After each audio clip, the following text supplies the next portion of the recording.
Rock Pat here. Alright guys, it's another day in lockdown in the jungle. I don't know about y'all guys, but we're under house arrest here in Houston for some stupid ass reason. I don't know, man. Don't even get me started because it's all political in my opinion. So anyway, what I got going on here is my buddy up there in Scott Rods has got himself a lathe, and he made a comment about he doesn't know how to use it, and I'm not going to sit here and say that I'm some sort of expert on using it, because everything I've learned from watching other people do it on YouTube. I suggest A-Bomb 79. I suggest Mr. Pete 222. I suggest Keith Rucker, Keith Finner, Dudley Toolwright. There's a whole bunch of dudes that do turning and lathing and milling and all that kind of stuff that knows a whole lot more than I do. But what I got right here is a piece of about 1.5 inches all thread. It's about 18 inches long, and what we're going to do is we're going to take that and we're going to make it into this, a usable piece of stock. I don't have any use for this right now. All I have is some steel here, and we're going to take big pieces of steel and we're going to make little pieces of steel out of it. And the reason why I'm doing this is because there's only one way to learn how to do something in life, and that's to get in there and do it. And since this is scrap that I got from a buddy of mine, it's not going to hurt me to spin it up on the lathe and cut the threads off of it. So basically we're doing a little reverse threading. We're getting rid of some threads on my 1948 49 Logan 200 lathe. So anyway, that's what we're going to do. The tool I'm going to be using is, I don't know if I showed it, but I have purchased a quick change. It's a Bowstar Chinesium quick change deal, and I have also purchased some carbide insert tool holders. Now you got to have a mill. If you buy one of these, you got to have a mill to be able to mill the T-slot that goes down here in this hole to make it work. So anyway, that's enough talking. Let's get busy, and I'm going to show y'all what I've learned so far. Again, I'm no expert at this, but I'm going to show you what I know. So we're going to bring y'all down here, and the first thing that we have to do, because we've got 18 inches of material hanging out in the wind down here, is we need to spot drill it so that we can put a live center in the tailstock and everything. So I am currently rotating the tailstock in. Dave, if you rotate that tailstock in, it pops out the taper, and then you can remove your live center, which I strongly suggest you buying. I got a chuck right here. We'll put it in. I've already got a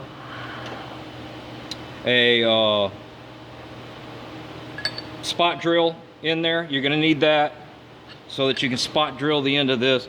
I've got my machine running at its slowest speed that I can possibly make it run, so that I don't get a lot of deflection out of it. Let me lock this into place, and then I'll bring y'all back a little bit. Got the machine running as slow as I can, and I'm gonna put a little dab of oil on that. Wait a minute, I don't think I got that running as slow as I can. Hang on. Let me readjust that. Now I will have it running as slow as I can. Okay, much slower. Alright, so what I'm going to do is add just a touch of oil right there to the tip of that. And then we're going to feed this. And it's not the great, you know, it'd be nice if I could hold it with the steady rest, but I don't have that set up with this thread. It's not going to work out. So I'm going to run this spot drill in until I get it far enough that I think the tip of my My live center will be centered, and then we'll stop it. At this point I will loosen up the tailstock, move it back enough that I can remove the chuck. Now we will put the live center in.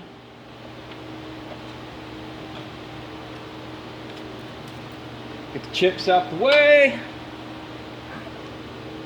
Bring our live center in.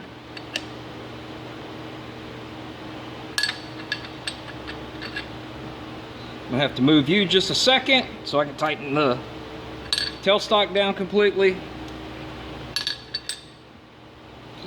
Then we will tighten up our live center, turn the machine on, and lock the tailstock in place with this handle right here. What this handle does, Dave, is keeps this from moving in and out. So you want to lock that into place so that my tension on the bar doesn't change. All right.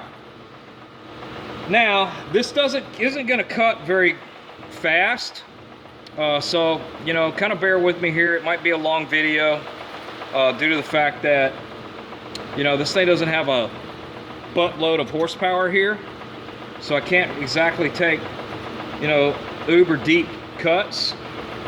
So let's see what our first cut looks like. It's not going to be much. All right, I can go a little deeper than that.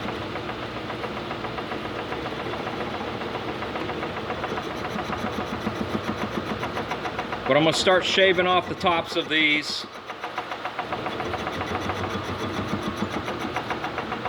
threads.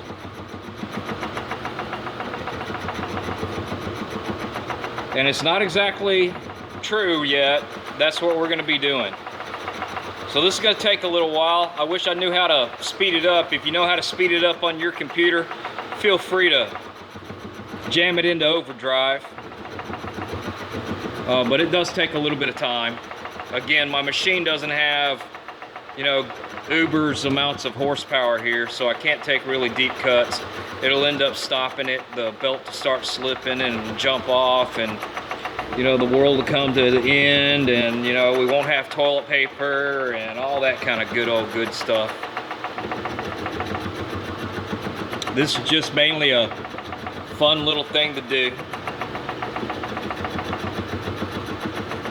I don't know about you guys, but I enjoy watching the videos of steel cutting steel. There's something about that.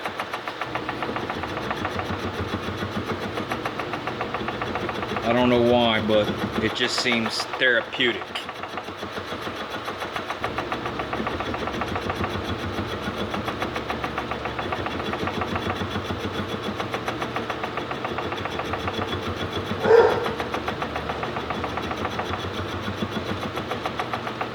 Sounds like Petey Doggy's barking at me. Petey Doggy, you barking at Daddy Dog? You didn't know who was back here and it scared you? You had to come investigate? Come Petey Doggies. Hello, Mr. Petey Dog. Alright, stay back from over here. You're going to get metal shavings in your foot. Alright, what we're going to do now is, because y'all don't want to sit here and watch me thread all this thing all the way, I'm going to stop right here. I'm going to back my cut out just a little bit. We're going to come on back down. We're only going to do a little bit of this, and then I'll do it off camera.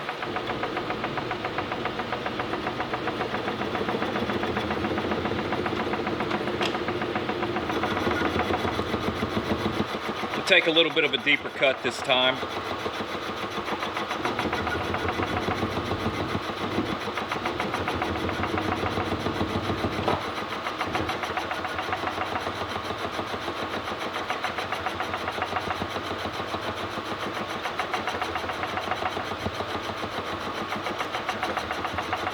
I wonder how well that's showing up for you guys.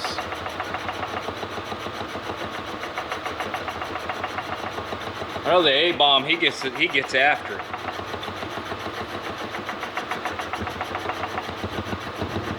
But he's got that big monarch and everything, and I think his machine's probably got 20 or 30 horsepower. Mine might be lucky if it's got a third. And it's 110 AC instead of 220 3-phase. I mean, when I said AC, I meant single phase.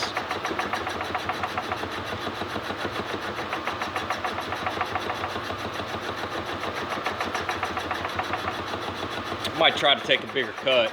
Might even speed the feed up, the rotation up a little bit now. That'll make the feed go faster, because this machine, you got to change the gears manually to change feed rate. So I kind of found a somewhat happy medium where my chips are breaking and I'm not getting long stringies. This speed right here, I don't get my chip breaks real good on this cutter. If I speed it up, you'll notice that I'll start getting longer and stringier cuts. Now, it's not going to be so bad right now as long as the threads are still on it, because it's kind of an interrupted cut. But once I get down to a finished cut, I start getting a lot more,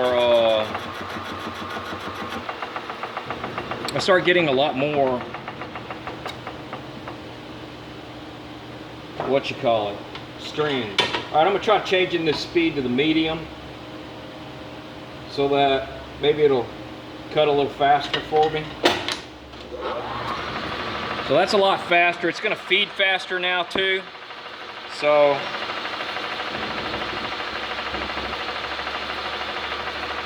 let's give it about 20 thousandths to see what it does.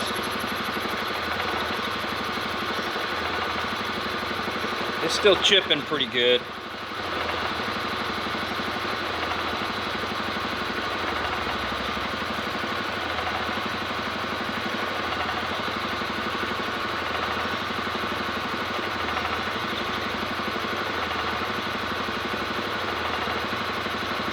The cool thing about this machine is it's really tight. I don't get a lot of chatter out of it.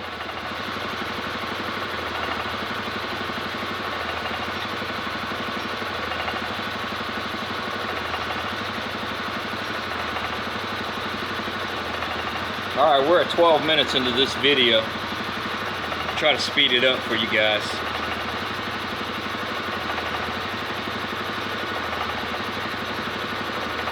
Still got quite a bit of thread left. My next cut, I'm gonna take a little deeper cut, see what it'll do. You know, it's kind of a learning process. You don't know what to do until you get in there and start doing. I guess it's kind of like with cars and guitars, and staying out of bars.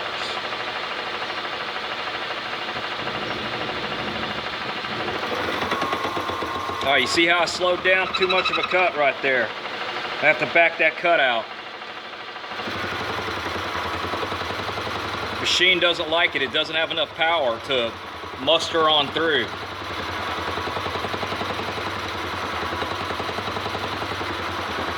Now I'm getting hot chips in the hair.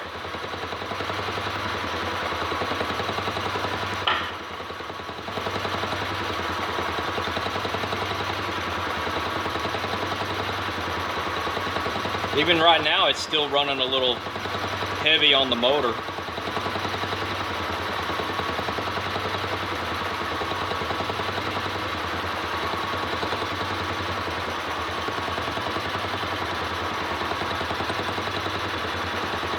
And I can't even guarantee that I'm not getting a little bit of a taper out of this, because I really haven't done anything to test anything that I've cut. Pretty much just trying to make the threads go away till I get a nice consistent bar of steel that I could possibly make something out of in the future. I mean, just really a time killer. That's about all it is.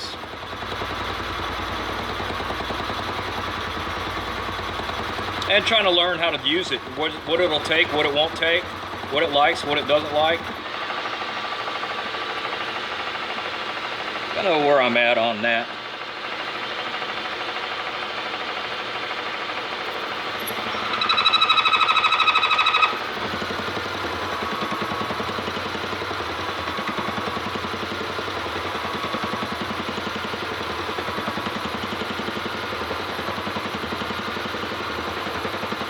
And I've tried using oil on the cut, And I don't think that carbide likes the oil as much as it likes being dry. Maybe a flood coolant would be better, but I don't have one of them. We're getting there. Y'all hang on there. Again, like I said, you can always fast forward on your end and go all the way to the end of the video and see the final product. I'm just goofing off and bringing you along with it.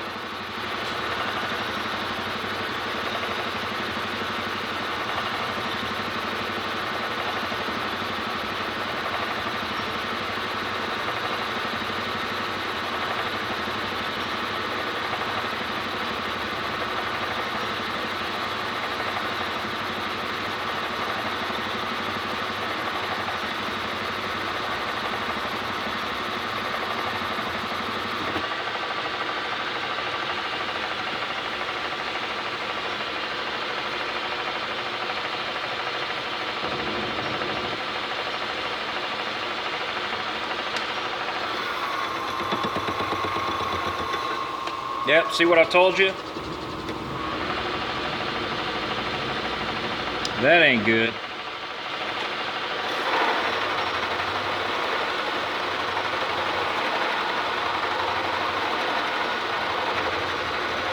And you know, the closer I am to a total piece of round stock, the more it doesn't like taking a big cut. Now, I'd probably be a little bit better.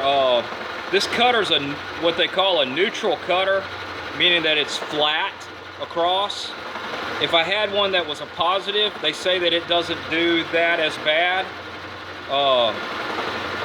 But I don't have a positive cutter right now. And I am starting to get a little bit of chatter out of this.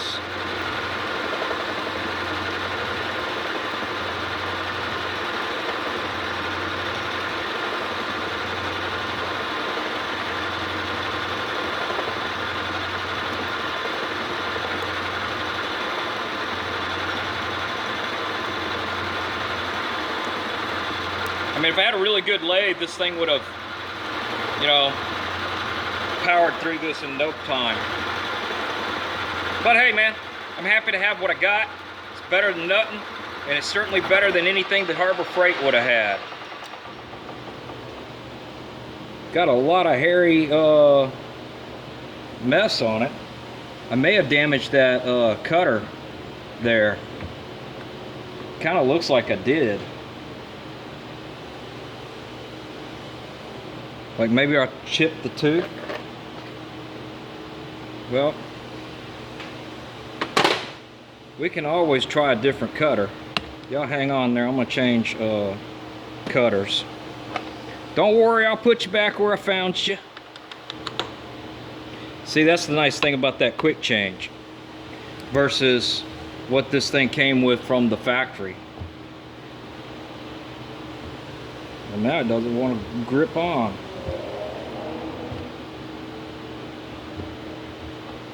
Let me see, what did I do wrong? All right, hang on, guys. I'm getting y'all's back. I wonder why that's happening.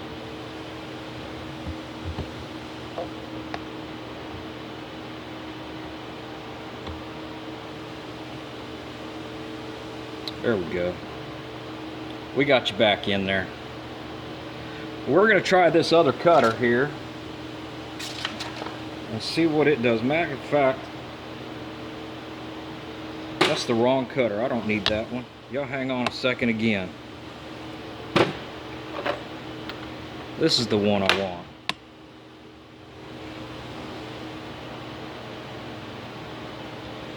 I don't think this video is going to be all that great, but we'll see what we can do to save it.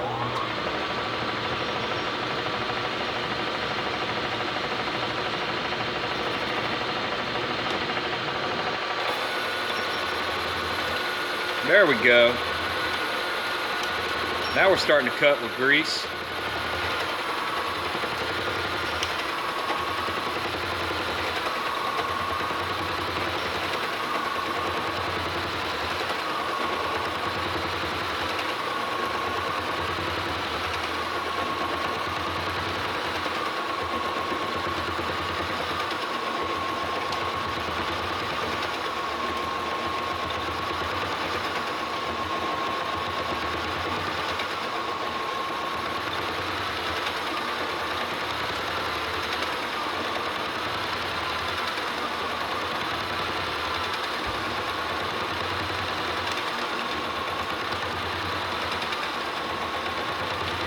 I've got a couple of 220 5-horse motors.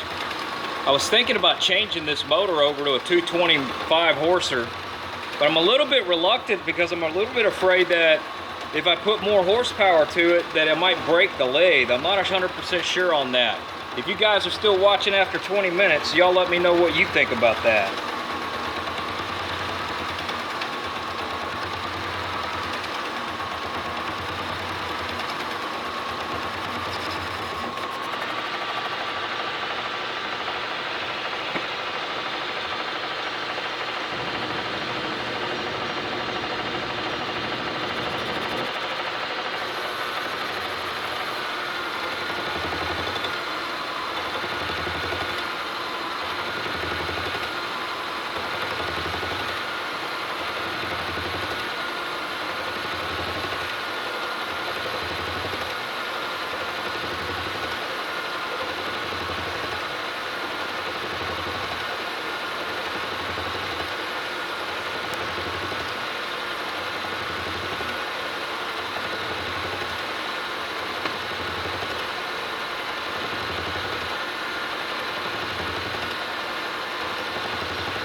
Okay, so now I'm not getting quite the great chip break that I was before. I'm getting these longer breadstick like.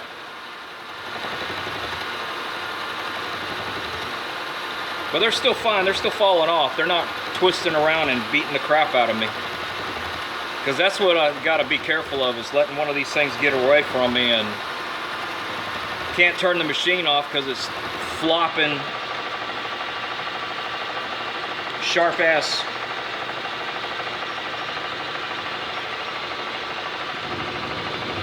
streamer chips or whatever the hell you'd call it.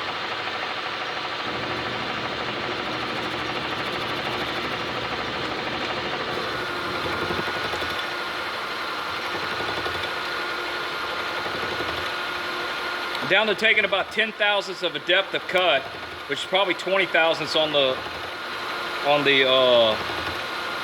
part, but it's 10 thousandths on my dial.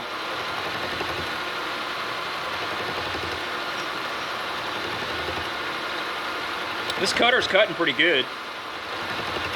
Not leaving me a bad finish.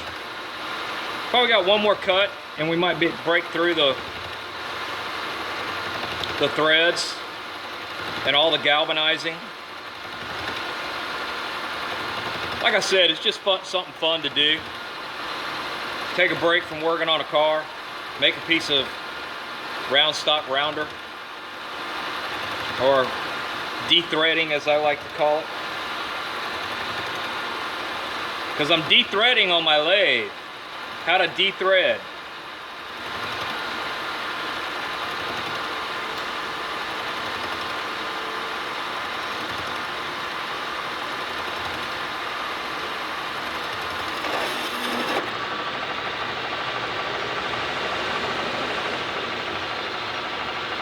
The wrong way with my handle there.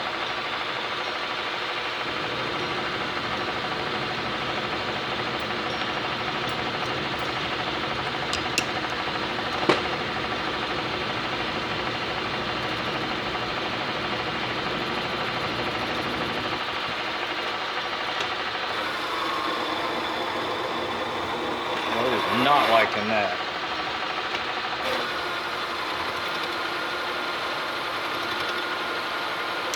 I tried to go 20 on that one and that didn't like it.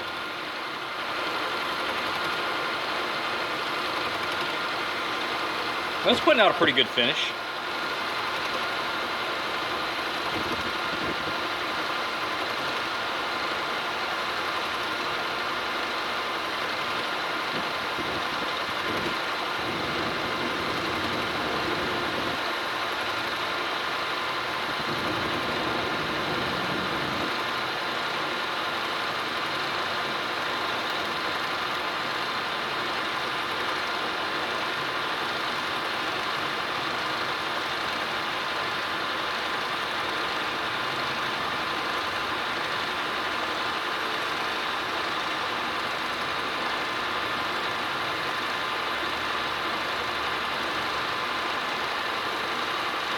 All right, guys, this is probably going to be the last cut I'm going to suffer y'all through. But this just goes to show you don't have to have pretty metal. Go find whatever you got and make some chips. Now if I could just go down to the bay, I can get myself some fish. And then we can have chips and fish and chips. So that's not too bad. Still a little bit of thread showing in there, just shadow of it. But I'd say it's overall, it's not too terrible. Yeah, you know, just taking that long piece of threaded rod and making it no longer threaded. And like I said, it's fun to do. I started getting, at the end started getting these long stringy, I mean, these ain't too bad. They're not too bad to control. When they start getting wrapped around is when I start getting worried about it. But yeah, that's all I got. That's how you do it, I guess. I'm still learning and playing with my 1948-49 Logan 200 lathe. All right, guys, y'all keep rocking and rolling and rolling and rocking. And I'm gonna keep de-threading it. Talk to y'all next time.